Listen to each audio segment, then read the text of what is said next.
Welcome. It's indisputable. I'm your host, Rashad. Richey, good to be with you. We have a lot on the agenda today. Breaking down news of the day. None other than Sharon Reed, news anchor, host, commentator, and TYT sports contributor extraordinaire. Always fascinating to have on the show. Top story of the day. This is an update to a story we brought you from day one. Black men tortured for hours by local police, sexually assaulted, according to the allegation, all for dating white women. They are finally speaking out. Here's the first video. I understand right here, knowing, what happened right here. Justice is what it all boiled down to.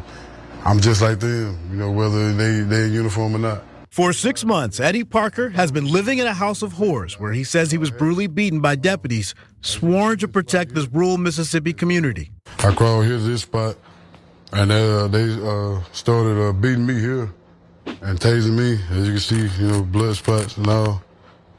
And my blood spots there.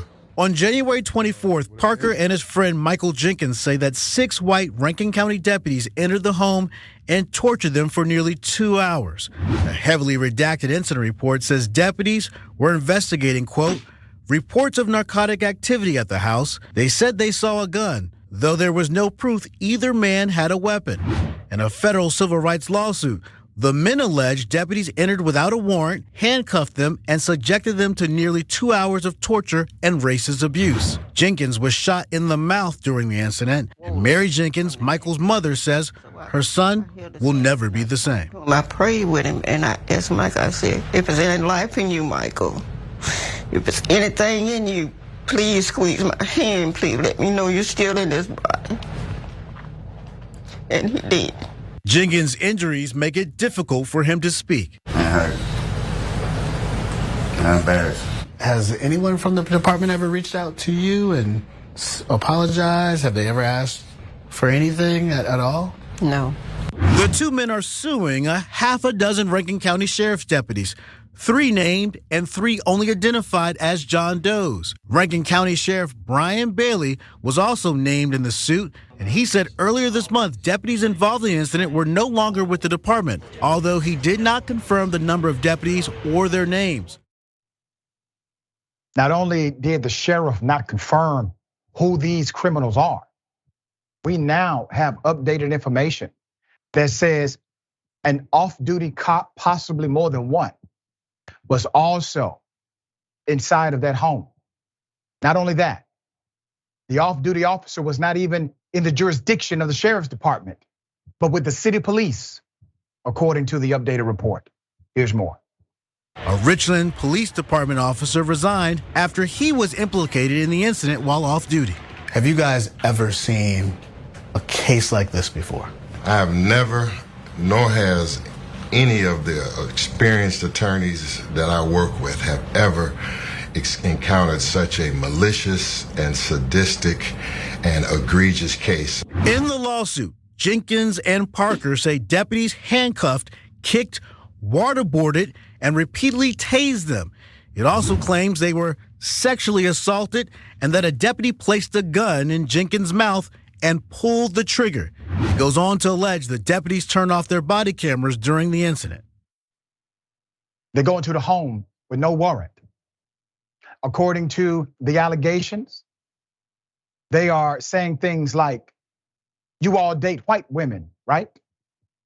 And calling them the N-word and other racist slurs.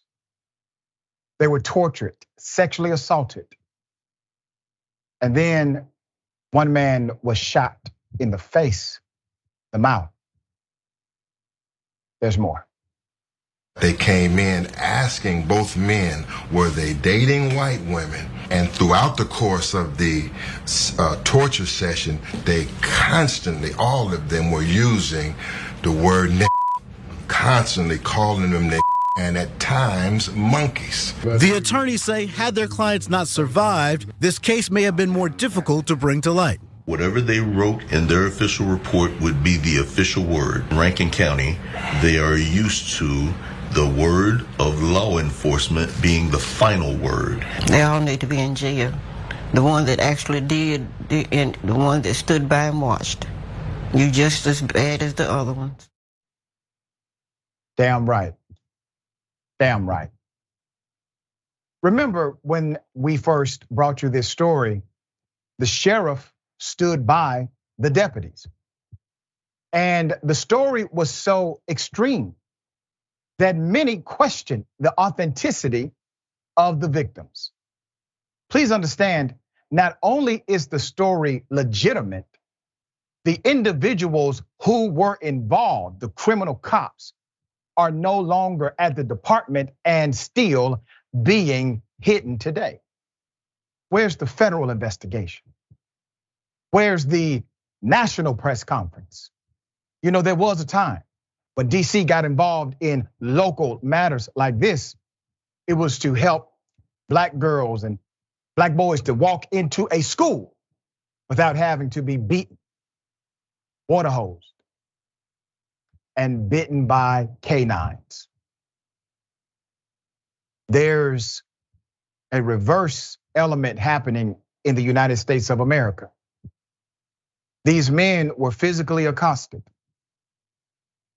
tortured, sexually assaulted, shot, illegally detained, kidnapped, because they dated white women according to the narrative, or at least that was the premise of this attack.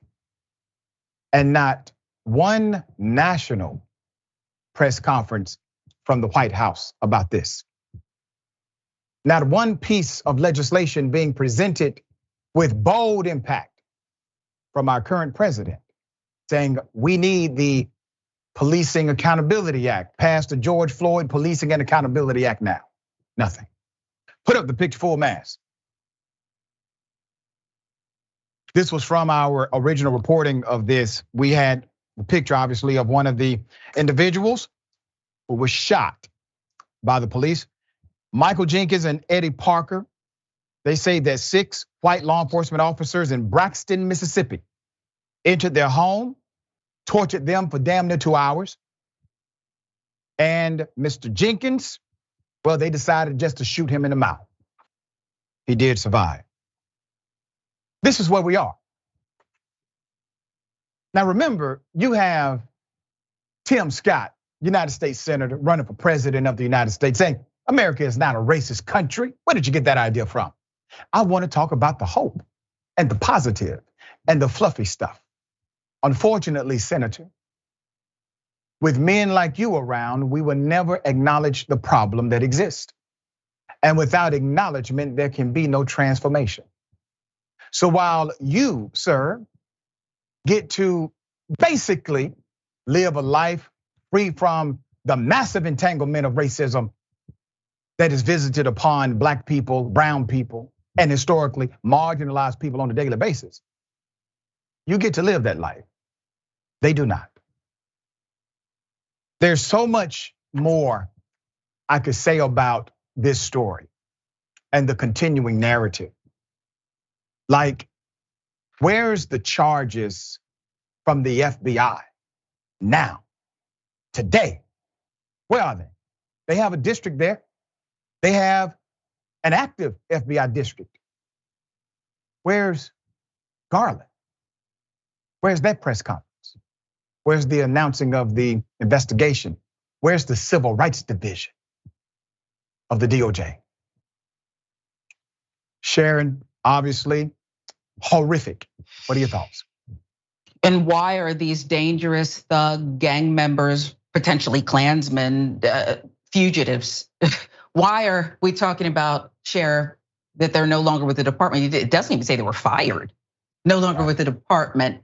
I have great fear as a citizen, as a mother. Where are these violent thugs? And you're right about Tim Scott.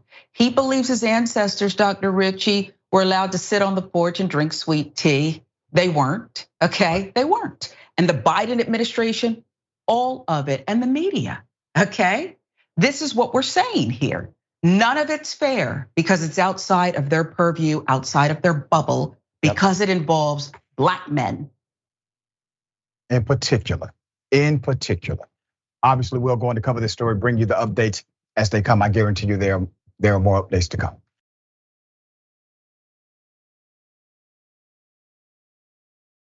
This was really ironic. He literally contradicts himself on Fox News during the same show about Florida curriculum. Now, typically, when a Fox News host lie, they will lie on one show and then tell another lie on another show. They at least allow a one show minimum to go between the lies.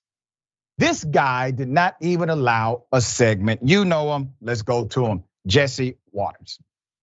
No one's saying slaves benefited from slavery. No one's saying that slaves benefited from being torn out of their continent, stuffed into deadly slave ships, and brutalized by their masters. No one's saying that. Anyone who read the curriculum knows that. Primetime read it. It's a rich, thorough, and rigorous curriculum which covers over 400 years of the black experience with slavery. Now, one element in this year-long course covers how, quote, slaves developed skills which, in some instances, could be applied for their personal benefit. Instruction includes trades performed by slaves, blacksmithing, carpentry, agricultural work. Damn, Jesse, you just said that nobody is saying that slavery benefited black people. And then literally in the same segment, you pivot to read the ridiculous curriculum of how it says slavery benefited black people.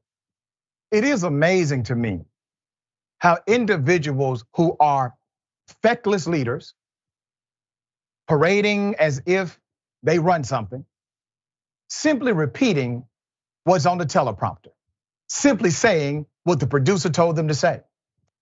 Jesse, you should have done just a little research, sir. Read the curriculum. It's actually quite simple.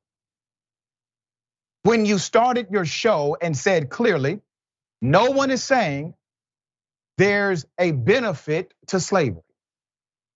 What you should have said is that the curriculum should not be saying there's a benefit to slavery. There's more. Here it is. He says this right here. This is well documented among historians. This is historical fact that slaves did develop skills while they were enslaved and then used those skills as blacksmiths, as in agriculture, tailoring, in the shipping business, to then use to benefit themselves and their families once they were freed. That's not controversial. You know what is controversial, Jesse? Is that the curriculum allows for a teacher to teach that slavery benefited black people. But the same educator cannot teach that slavery benefited whites. You don't find that ironic, Jesse? That one is allowable and the other one is disallowed? How about this part? You can teach that the KKK existed. You can teach that the KKK were historical, still exist. But you cannot give deference in the teaching. Meaning you cannot teach that the KKK was morally wrong. You cannot teach that the KKK was ethically corrupt. You don't find that to be an issue, Jesse? Well, how about this last point? It is about how you front lean a narrative. It is about the insanity of suggesting that being able to own another human being was a jobs program or had significant benefits for that demographic. Never have you or any of your colleagues on the right ever said this out loud. Not one time. We've been here for a while, Jesse. This was the first time you've ever said this. Why do you think it is the first time you've ever said this? I've been saying the same thing for decades. This is your first time saying something this silly and dumb. Why? Because you're following the direction of the conservative white supremacist movement.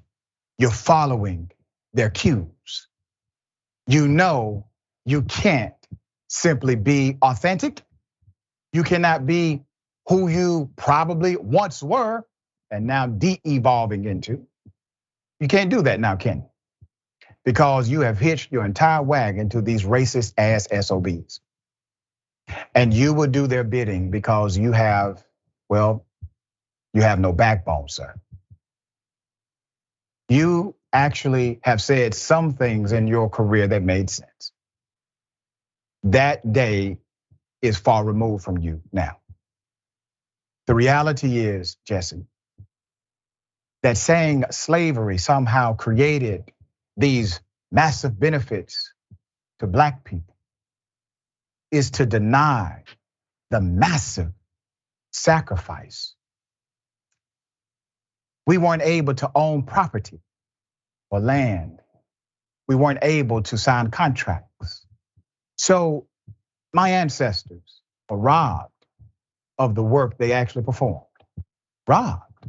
It was taken away and passed to your ancestors.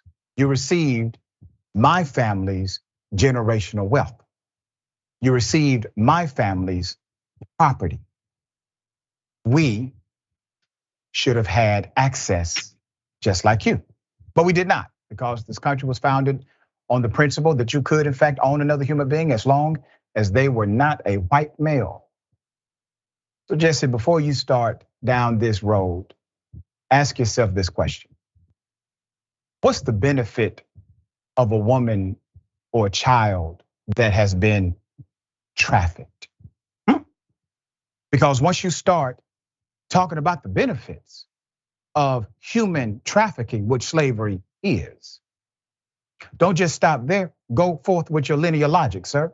What was the benefit of girls or boys trafficked in this country, through this country, out of this country, and into this country? Go ahead and tell us, since you're in the business now of giving an apologist theory of slavery and human trafficking in America. All right, Sharon, thoughts. Jesse Waters is not even a talented liar. SNL would reject that skit verbatim. It's just not funny. He is armed with that smirk, not cute. He's armed with that New York Gumby cut, and that's what it's called. That's what it's called. And for that, he makes $16 million a year. He has not a bit of common sense. Yes, your land, my land was passed to his ancestors. Common sense was not. Right. It is a vicious, stinking, dirty life and propaganda that he's pushing. It's a shame he has so much company. Yep, there you go.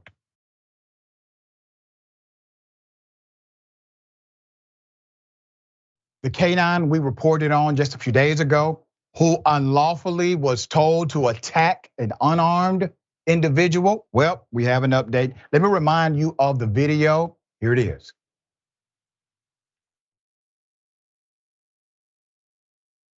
Come to me. You don't want bit. On the ground, you're gonna get bit. Come to me, man. Do not let them, don't release the dog. Do not release the dog with his hands up. Do not release the dog with his hands up. Do not release the dog with his hands up. Don't. Do not. Get the dog off of him. Get the dog off of him. Get the dog. Get out the dog. What's the cat? What's the cat? Get the cat. Get the dog off. Get your dog. Get it out. Get it out. Get it out. Please.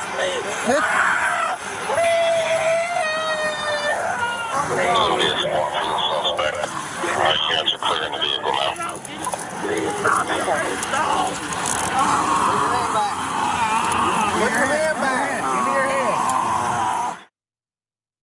Put up the picture.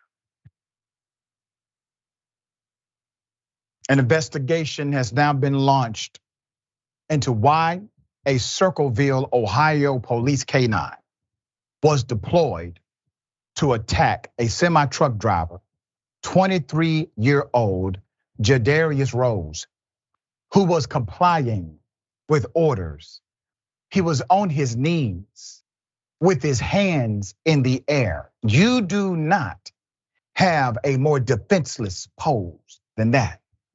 A police trooper can be heard in the video repeatedly yelling, "Do not release the dog with his hands up."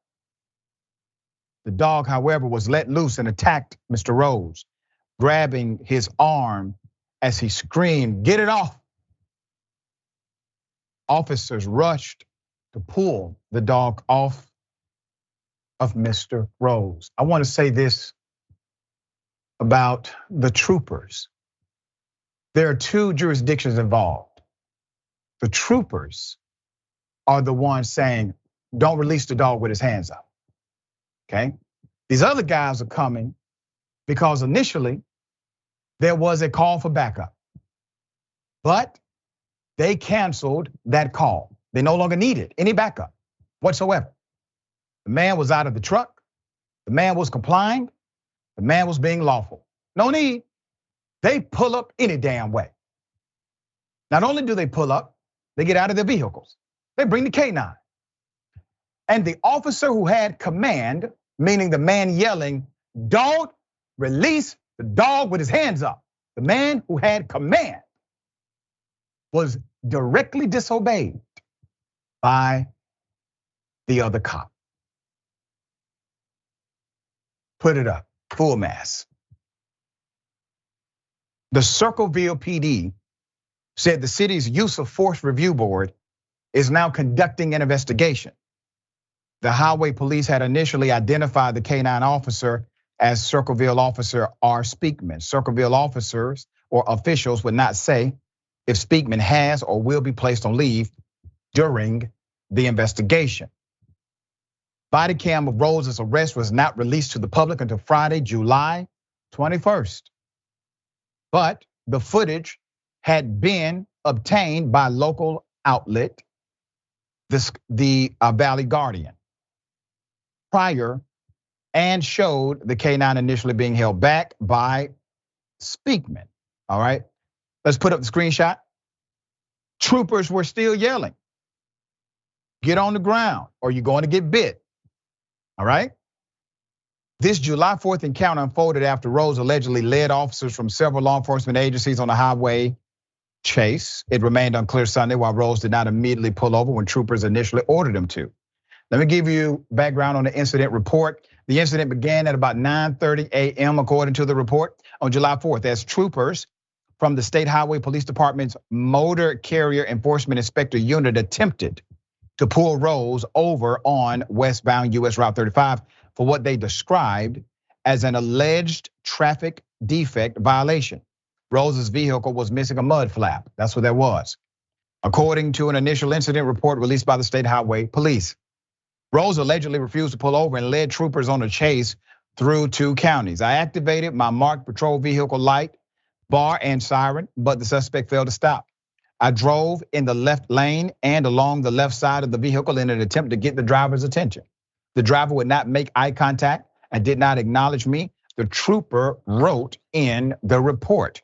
As the chase shifted onto US Route 23, the big rig forced a trooper to swerve off the right side of the road to avoid contact, according to the report. Troopers placed stop sticks or spike strips on the roadway ahead of the chase and blew out the tires, forcing him to pull over on Route 23 in Pickaway County and surrender. Let me give you the arrest details. Rose was taken into custody and troopers immediately performed first aid on him. They waited for paramedics to arrive, according to the statement. Rose was treated at a hospital and released into custody of the State Highway Police. He was booked at the Ross County Jail on charges of failure to comply, a 4th-degree felony, according to online records. Rose has been released from the county jail. It is unclear if he has hired an attorney. Now, it really doesn't matter what the allegation is against Mr. Rose. It doesn't matter. At the time of the deployed K9, Mr. Rose was compliant, okay? Now, let's go to what he was actually charged with. He was charged with not complying to the traffic stop. He wasn't charged with having drugs inside of his vehicle. He wasn't charged because he had a felony warrant out his arrest or he had a gun and he was threatening to kill somebody. Once again, doesn't matter at the time of the attack, but to give you just insight into the full scenario, we don't know why Mr. Rose did not pull over. We do know he's innocent until proven guilty, and we also know that he did not deserve to be attacked by a canine after it was clear to every officer involved. You do not deploy a canine with hands up. And here's another dynamic. The person handling the canine, guess what they must receive before being able to handle a police canine? Training. They have to receive specialized canine training, which means as the officer in command is yelling, don't deploy the dog with his hands up. The man who had control of the canine was more than aware of what the rules were. All right, Sharon, thoughts? It's appalling. And I do want to talk about him fleeing police because number one, I used to have this big boxy truck, Dr. Richey, and I would bump Tupac and Biggie. I could hear no one else but the greatest to ever do it. And I couldn't see anybody else. I was lost in the music. So I don't know if he saw him or not. But if he did, why wouldn't he flee? He had troopers in Ohio and an innocent dog after him. And you see what happened. I'm surprised they didn't use more force. Where were the hoses? Can we use creative license and get that footage in black and white? Because it looks definitely like a throwback. Do your job. The statute doesn't say unleash the dogs, maul this man, arrest him and move on. You make a really, really interesting point because I've been in similar situations where I'm driving a large vehicle, I'm listening to music, and I don't notice some things happening around my car.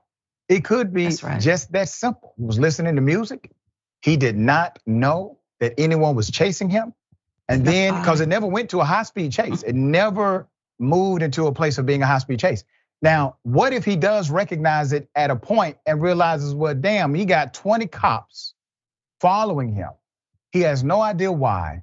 And all of a sudden he's in panic mode. See, these are perfectly understandable dynamics that could have happened. We do know that he had no reason to run from law enforcement based on their own report. There was nothing illegal in that car. There was nothing illegal about him. It was simply him not pulling over in time. All right, we will follow this story and update it as it develops. We got more on the other side. It's indisputable, stick and stay.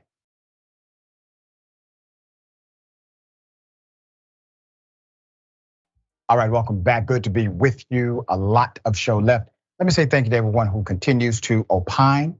We got a lot of comments. We'll read as many as I can, okay? Let's go to Lynn. Lynn says Biden wants to honor Emmett Till and his mother with monuments. How about Biden also honors their memory by passing meaningful legislation regarding these modern day lynchings? That's right.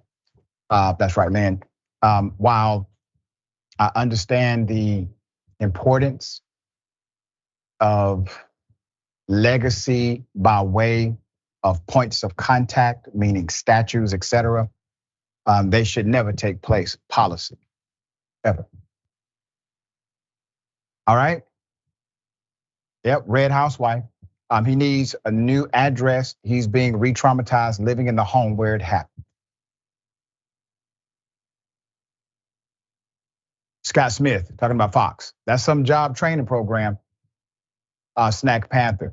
Like they couldn't have had the same skills while free, or better, right?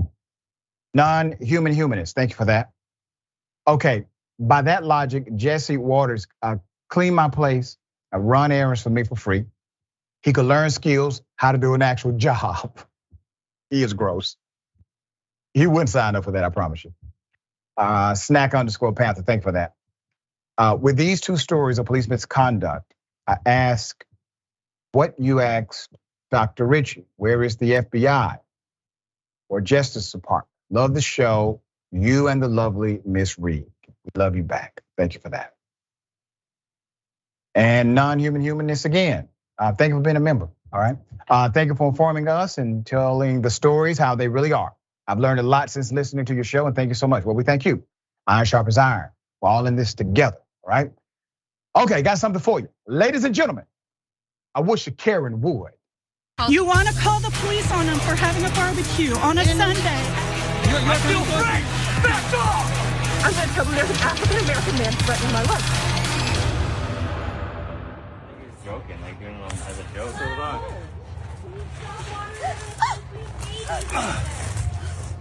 I'm sorry, I have to water the plants to get rid of the hoppers. There's no grasshoppers, we have babies over there. Please stop watering. Freeze!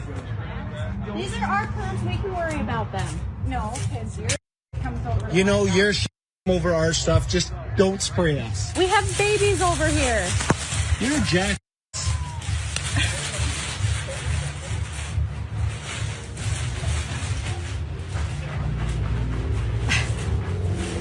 You feeling better? Does that make you happy? Who is this weirdo? Wait, you forgot.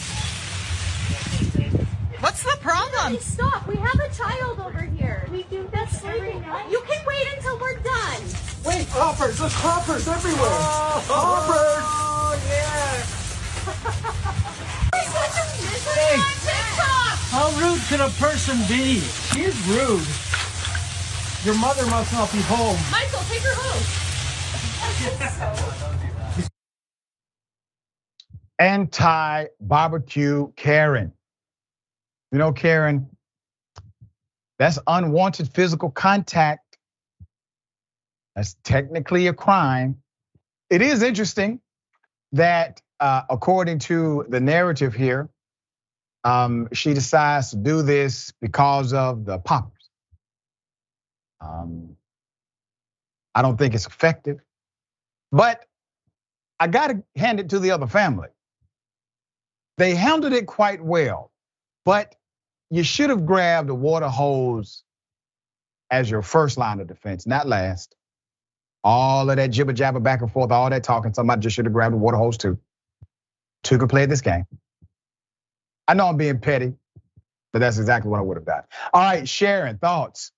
Yeah, I like petty, so that's I would be right there, ride or die with you, Dr. Richey. I can recall, because local news doesn't have many original thoughts, so every once in a while they'd say, well, let's give people good news, and that would be trending. And my thought would always be, well, that would be great if the lowest common denominator would stop spoiling every one of life's moments. There you go. They're not. They're everywhere, infesting. Hear the cookout?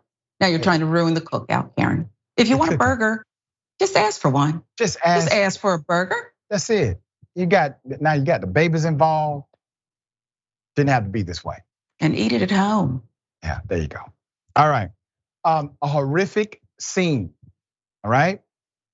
There's a transgender man was beaten by a LA County cop. Now, you're going to see exactly what happened, not taken out of context. Here it is. You did it. Yeah, I did. Get your hands off of me. What are you doing? Oh my God! What the? What the? Get the off me! Get the off me! You're gonna kill me! Oh my God! Help! Help! Help! Help! Stop! Stop! Give me your arm! Stop! Fight me again! Stop! I'm not fine! Stop! You're gonna kill me! You're gonna kill me! Help! Help! I'm not resisting! Okay, I'm not! Put up the picture full mass. 23-year-old Emmett Brock, a trans man, was driving home from his job as a high school teacher. He was beaten.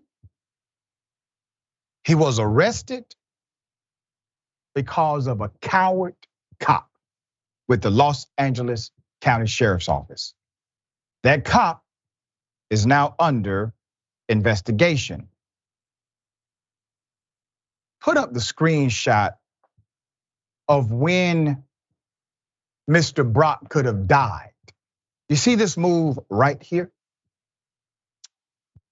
You're trained, if you are an officer, you are aware. You only do that move when an individual has created such resistance that a possible death move is required, because you are taught this move can kill someone, and only to utilize it in the most extreme circumstances. That circumstance was not extreme. The only thing extreme was that cop's criminality and ego. I will explain. Brock said the altercation began when he drove past the deputy who was having a heated conversation with a woman and flipped him off. Seconds later, Brock said he noticed that he was being followed by a sheriff's cruiser. So what's the scene so far? He sees a jerk of a cop being a jerk, which the video proves Mr. Brock was right. Being a jerk, flips him off. That's called freedom. Where are all of the patriots and their protection of freedom? You have freedom of expression, freedom of speech, freedom of assembly. You have freedom to give someone the finger. It's protected. Brock said he called 911, but the dispatcher allegedly said, "What is it that you want us to do? If he hasn't pulled you over, he hasn't pulled you over." Brock eventually pulled into a 7-Eleven. So he wasn't pulled over, you gotta understand. He pulled himself over, pulled into a 7-Eleven, okay? Where surveillance cameras caught the entire altercation. I will say this about Mr. Brock. That was one of the absolute most genius moves you could have done. You went to an area where other people were standing, a place that had traffic and cameras. It did not stop the criminality of this cop because he believes he's above the law. Why would he ever think that? Because they have been allowed to operate as such. That's the reason. He knew cameras were there. He's on the beat. Because if a crime happens, guess what he has to do? He has to go get those cameras. So he knows that cameras are there. He didn't give a damn. This is how extreme and dangerous this officer is. There's more. Upon revealing to the authorities that he is trans, Brock had to show a female officer his genitals in a bathroom and explain the effects of testosterone. The hell.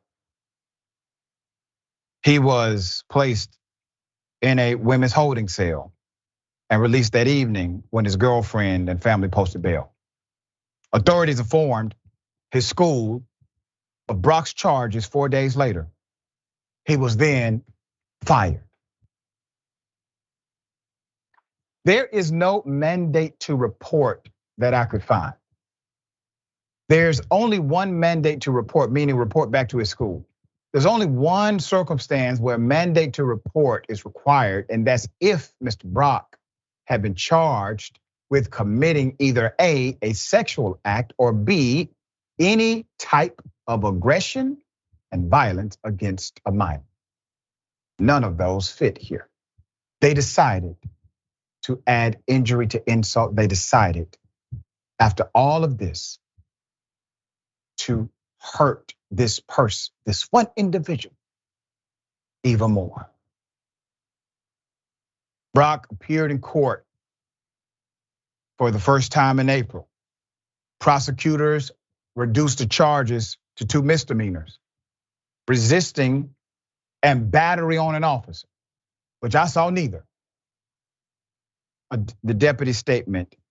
Benza wrote in a report, the deputy wrote in a report that he felt his actions were justified. And that he says, or he saw Brock cocking his right hand into a fist as if he was about to throw a punch at him. The deputy added he stopped Brock after he noticed an air freshener on the Honda Civic's rearview mirror, which he said was obstructing Brock's view on the road. My punches had their intended effect, Benz wrote in the report. Now let me explain why he said, well, I pulled him over because of the air freshener. Because there is a dumbass law like that on the books. And the fact he's citing this in his report, which by the way, he likely discovered after the assault. He's citing this on the record because it gives him permission for the encounter. And that's a bad faith utilization of that law. And that's why many jurisdictions have outlawed those pretextual stops. They've outlawed them. They say you can no longer do these things anymore in our jurisdiction because they're used as a gateway to commit acts like you just saw.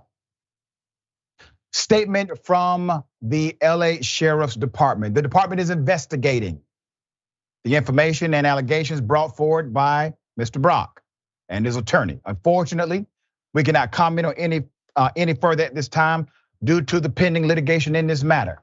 Well, you all seem pretty damn mouthy commenting on an investigation when you contacted the school Mr. Brock works at, and I guarantee you is a good damn teacher. Nobody cares. You don't care about that. Do you know how many people had to be okay with this mess? From the officer who did it to the supervisor who accepted and signed off on the report that obviously looks silly as hell. You done did all this for an air freshener, and you an LA Sheriff's Office. What? In LA, you got way more issues to deal with than this. To the 911 operator who received a phone call prior and said nothing, did nothing, provided absolutely no guidance whatsoever. And then someone researched where Mr. Brock works, got the phone number, made a direct phone call or sent an email just to harm one human being. This is the heart of many of your law enforcement officers in America. That is why I routinely say, you gotta stop just talking reform and start talking replacement. These individuals are rotten to the core. There's no training that will save them. There's no reform that will save them. It's only enforcement or resignation. All right, Sharon, thoughts? I don't know why another gang member, what's the affiliation here? We'll have to work to learn that. Even bother to pen that nonsense. Sound like Andy Dick wrote it. That's what it sounded like. And I think police can get away with it if they just write the truth. I was looking for a transgender punching bag because that is exactly what happened here. And I have to tell you, that was difficult to watch, Doc, but I applaud you for showing the gritty, raw, nasty truth, the reality of what's out there. This is LA. For a minute, I got lost and I was thinking, is this the backwoods, Georgia, or Mississippi, or what? Is this Alabama? This is LA. LA. It's everywhere. We got more on the other side. Indisputable stick and stay.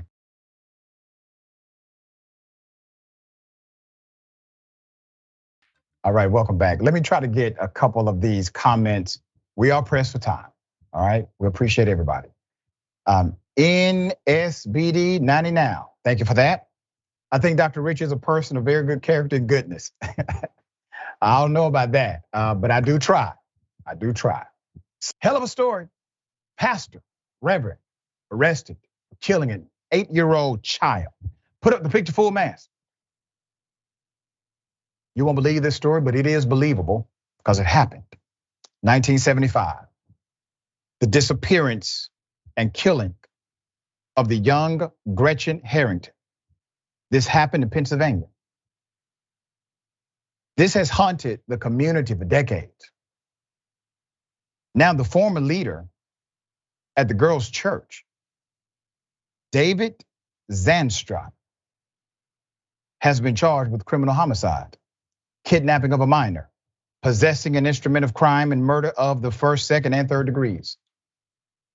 We're going to give you background to this extreme story.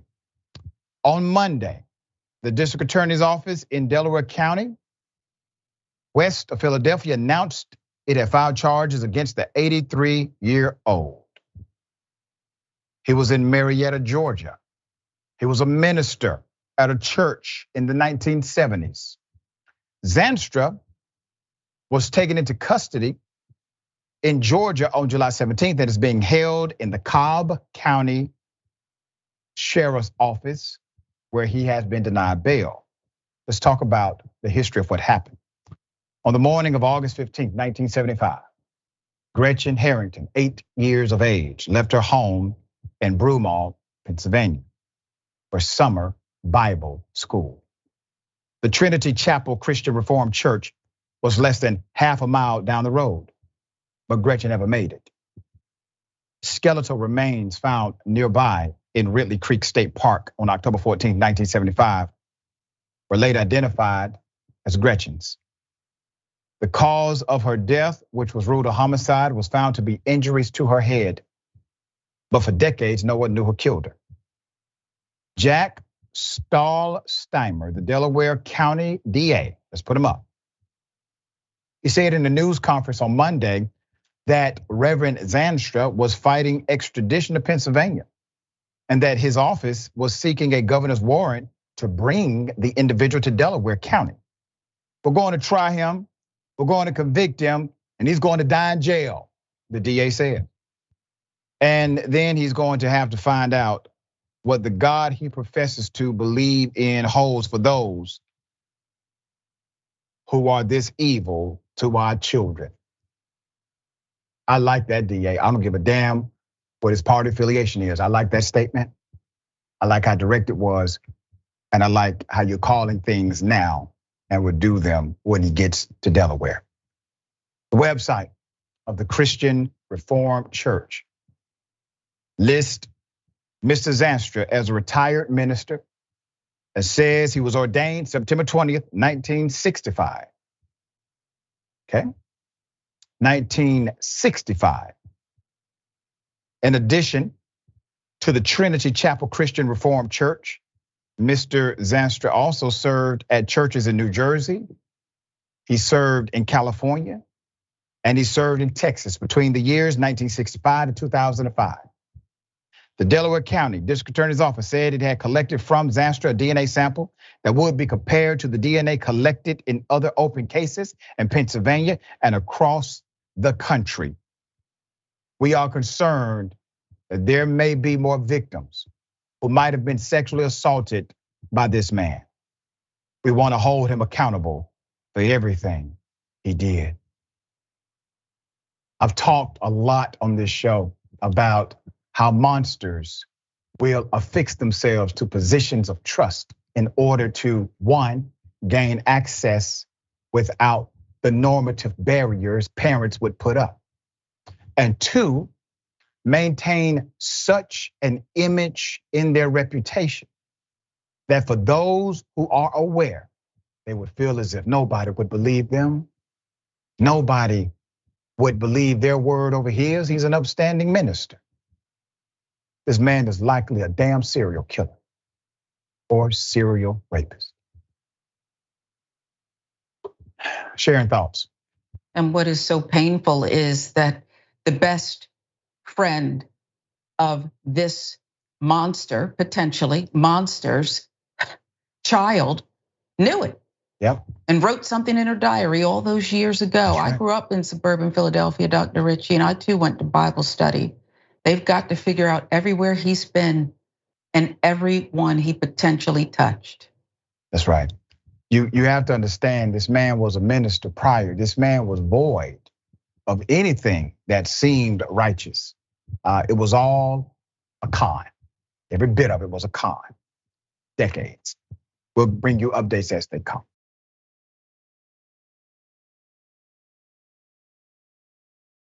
What if I told you a cop wrote 1,000 damn tickets and said it was one race of people?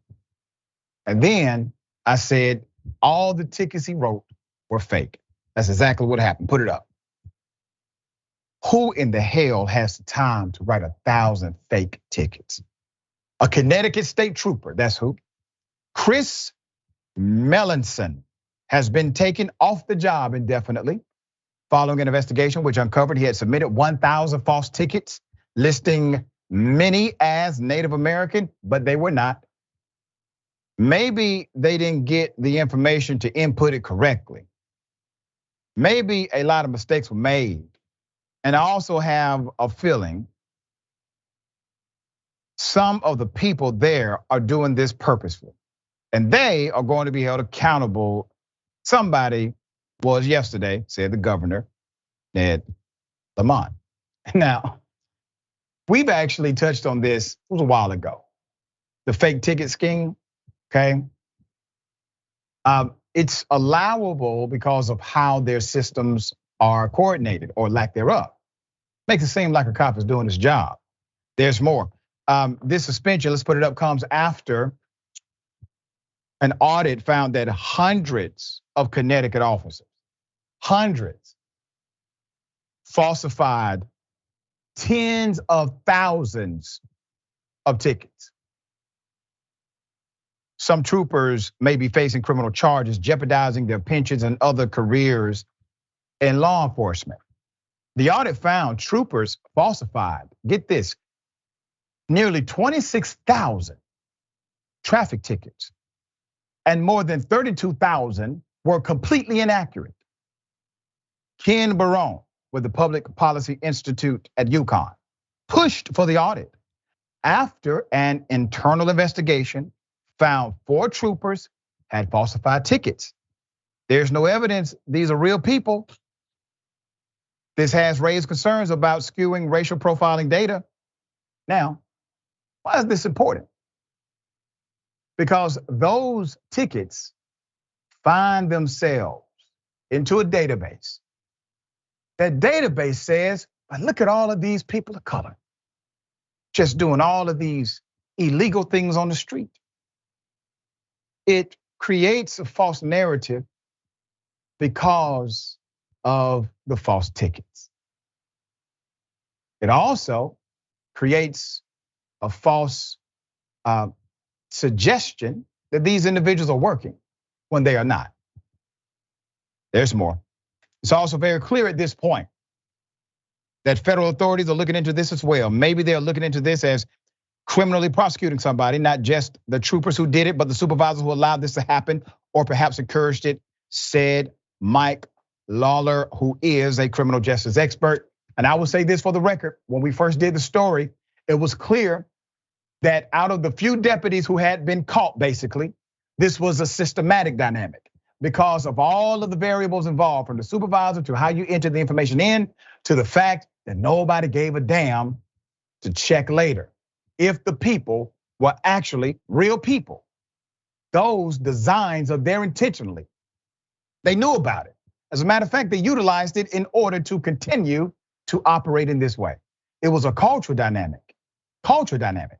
So while we know about, hundreds of cops, the hundreds of cops who engaged, I promise you this, out of them, there are those who did not engage, but they knew about it.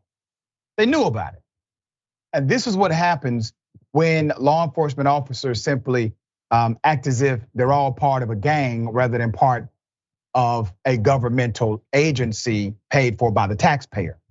Your industry of policing is adversely judged because of your silence, not because of bad men and bad women. It is because you all fail to say anything. There are bad men and bad women in every profession. When you say nothing, you claim to be that you're good. You claim to be a good man or a good woman. You're not as good as you think you are. Your silence is deafening. All right, Sharon, thoughts. Yeah, it's so widespread, so out in the open, quite frankly, Dr. Richey. I haven't seen anything like it since, those people at the press conferences who do the fake sign language. They're flapping around. It's ridiculous. And there's people at home who know you're fraudsters. And that's what this feels like. The only other thing I would say is the governor's statement. I forget his name, the Connecticut governor who said his spidey sense tells him that some of this may be done on purpose. Really, governor? Really? Yeah. See, and that's the thing. You're governor of a whole state, right? You're governor of a state. If there's ever a position that should allow you to be free to say the truth, to be a leader, it's the governor. The governor is afraid of corrupt ass cops. You got to think about how extreme that is. The governor don't want to just get up and say the truth and say, we're going to deal with it, we're going to handle it. And individuals who engage in this practice against people who live in this state will be punished. He can't say that.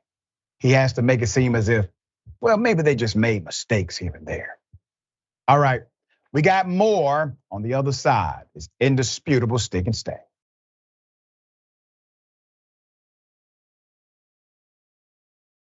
Biden is suing the state of Texas. Why?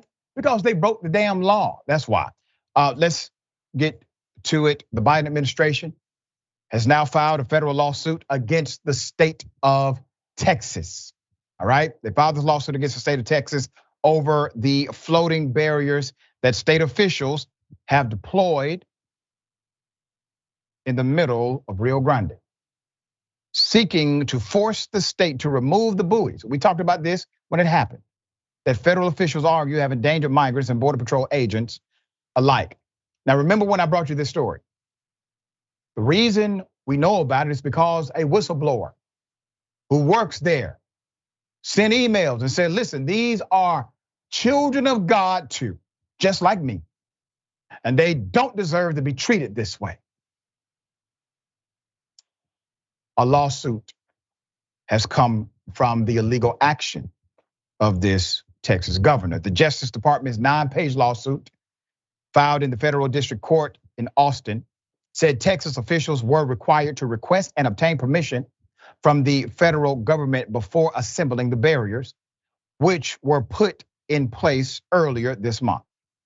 The river buoys, the department argued, violate a long-standing federal law that governs structures in waterways. The suit asked the court to direct Texas to remove the existing river buoys and to block the state from setting up similar barriers in the future. Let's put her up. Associate Attorney General Vanita Gupta said in a statement, and I quote, "We allege that Texas has flouted federal law by installing a barrier without obtaining the required federal authorization. This floating barrier poses threats to navigation and public safety and presents humanitarian concerns. Additionally, the presence has prompted diplomatic protests by Mexico and risk damaging US foreign policy." I will say this, the most egregious thing about the entire operation, they're not even discussing. The most egregious thing is the fact that troopers were ordered to throw children back into the water, to force them into the water. That's the most egregious element of this. The buoy argument, that is a danger, and yes, injury happened. So they're utilizing that as a gateway. But do you not find it quite ironic that the most egregious human rights violation, the administration is not even touching, just making a point? Let's put him up.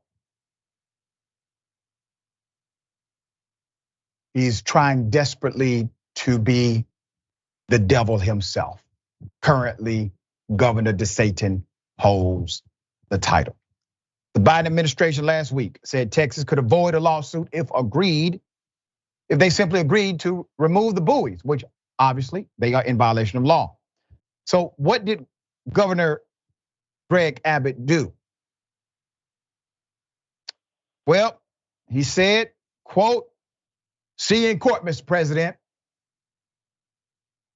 All of the Texas taxpayer dollars are going to defend this foolishness.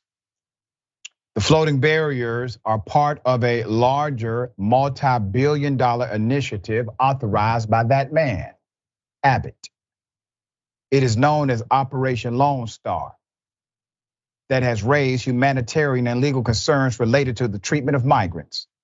Abbott and other state officials have touted the operation as necessary to reduce illegal border crossings, saying the Biden administration has not done enough to deter migration to the US. Now, I want to show you how everybody's full of ish, including Biden's administration. There was a long-standing campaign and approved plan and adopted by the governor's office to do this. It's all in writing, and it's been going on for a while. The plans have been in writing for a long time. And they have been implementing these various, let's just call them illegal barriers And all of a sudden, the administration says, whoa, wait a minute. You can't do that. Well, they did it after it became a news story. The real hero here is the whistleblower who made it a news story, right? You don't think the administration was aware that something like this was about to happen? The plans were codified by the Texas government. They could have filed an injunction and stopped the implementation of it, of the whole plan, of all of the violations, but they did not. They're reacting to it. All right, there's more. However, the unlawful crossing along the US-Mexico border have recently plummeted. In June, the number of migrants apprehended by Border Patrol and after crossing the southern border without authorization fell to just under 10,000, a sharp drop from May and the lowest level since the start of Biden's tenure, according to the federal stats.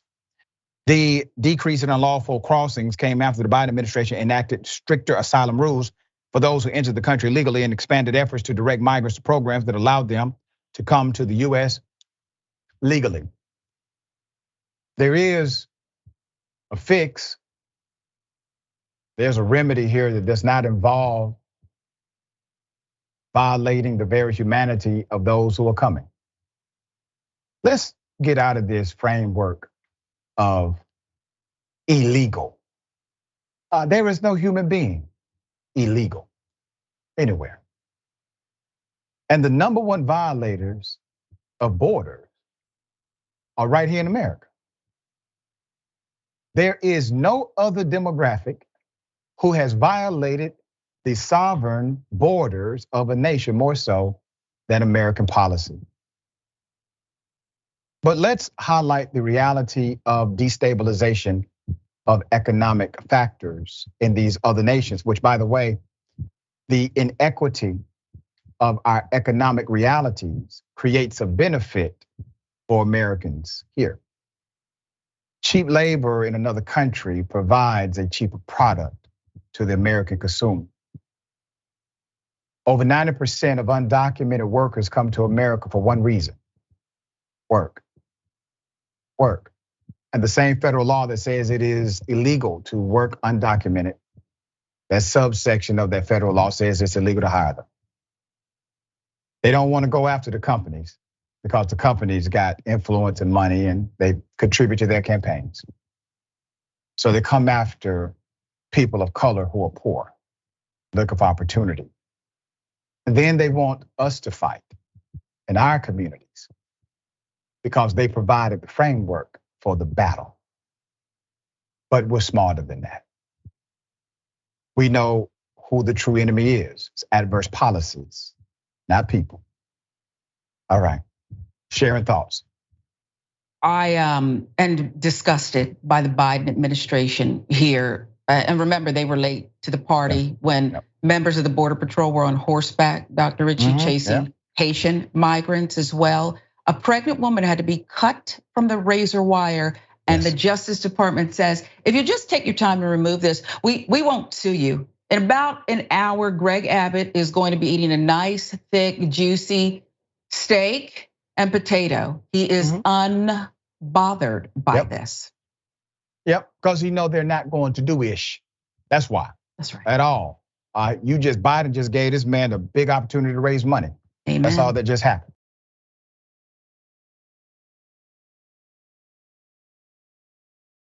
Okay, C-SPAN caller says the quiet part that was usually kept inside out loud, calling for civil war. Here it is.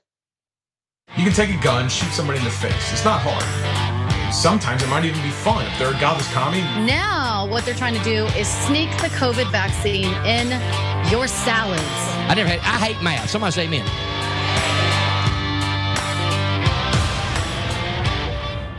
Disgraceful.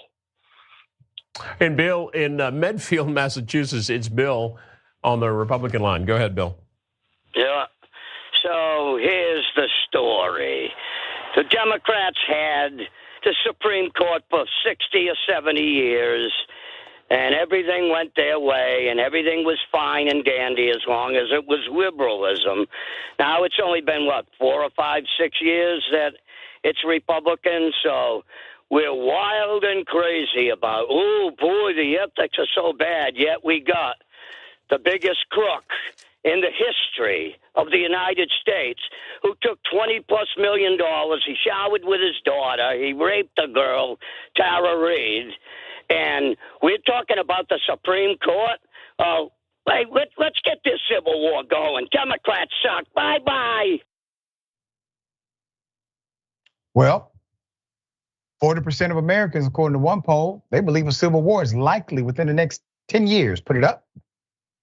And there's much more. More than 2/5 of Americans believe civil war is at least somewhat likely in the next 10 years, according to a new survey. A figure that increases to more than half among self-identified strong Republicans. Among all US citizens, 43% said civil war was at least somewhat likely. Among strong Democrats and independents, that figure was 40%. But among strong Republicans, 54% said civil war was at least somewhat likely. Well, here are some people that agree. Marjorie Taylor Greene. Marjorie Taylor Greene put it up. She says, well, we need a national divorce. We need to separate by red states and blue states and shrink the federal government. Everyone I talk to says this, from the sick and disgusting woke culture issues shoved down our throats to the Democrats' torturous America Last policies. We are done. And her master, Donald Trump, her cult leader. If the Democrats are successful in removing the president from office, which will never be, it will cause a civil war like fracture in this nation from which our country would never heal. That was Trump retweeting Pastor Robert Jeffress.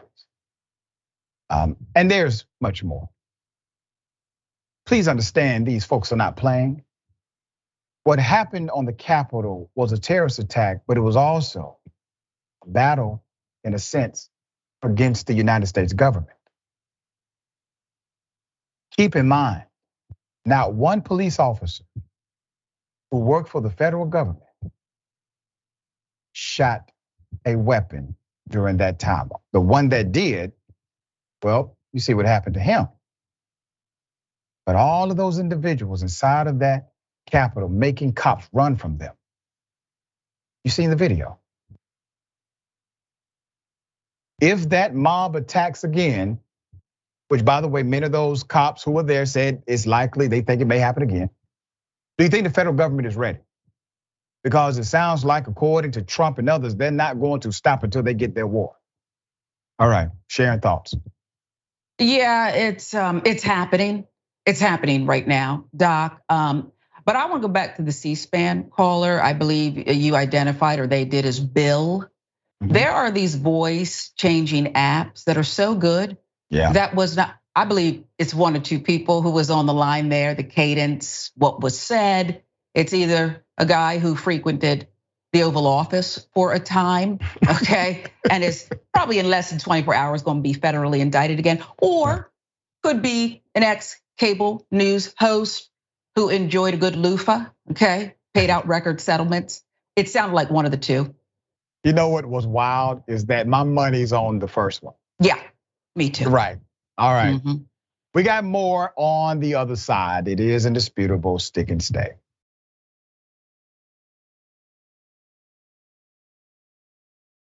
It is interesting that a black Republican has to go on national television to say, no, slavery did not benefit black people. But that's exactly what had to happen. Here it is. I think what they're doing is I think that they're probably going to show some of the folks that eventually parlayed, being a blacksmith into doing things later in life. What do you make of that defense? Look, it is shocking to me, Caitlin, that in 2023, I have to say this. There was no upside to slavery. Slavery was not a jobs program. And also Ron DeSantis just showed his lack of leadership by acting like it was somebody else's fault and not something that was done on his watch. Here is the reality. If you're going to talk about how African Americans, despite being treated like property, despite having zero freedoms or zero rights, that they still had a tremendous impact on our country. If you want to talk about that, that's great. But to imply that there was an upside, it is unacceptable. And what he should have done is say, listen, that was worded wrong. We're going to fix that. There is no upside to slavery. We're going to make sure that we talk about this and that our kids in schools get a proper understanding of our history. That's how a real leader would have solved this problem, not letting this continue to fester. Okay, let's put him up full mast. You're looking at Will Hurd, all right? So Will, former congressman, all right, Republican candidate for president, torched the Florida Republican. He said the right words. He created appropriate context. But I have to say, Congressman, you all supported the bigots for years. Their subtle racism became aggressive and it moved to hyper-aggressive racism. You all did not come out against them. You may have said some words at the cocktail party, but there was no absolute denouncing of those individuals. And now it has gone to the next level. Their hyper-aggressive racism has found its way into actual policy.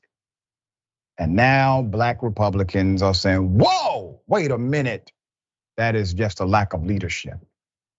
In all due respect, sir, I can appreciate your sentiment today, but your entire party has been one failure of leadership after the other. Democrats are not that much better, and that is a problem too.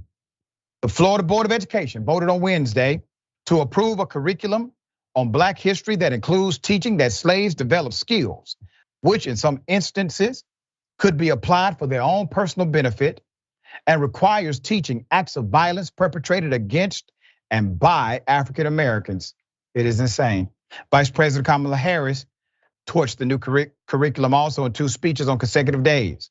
And the Tampa Bay Times published numerous examples debunking the claims of the board's working group. But DeSantis defended the curriculum at the press conference, even as he disavowed responsibility for it. So what is this feckless leader doing in Florida?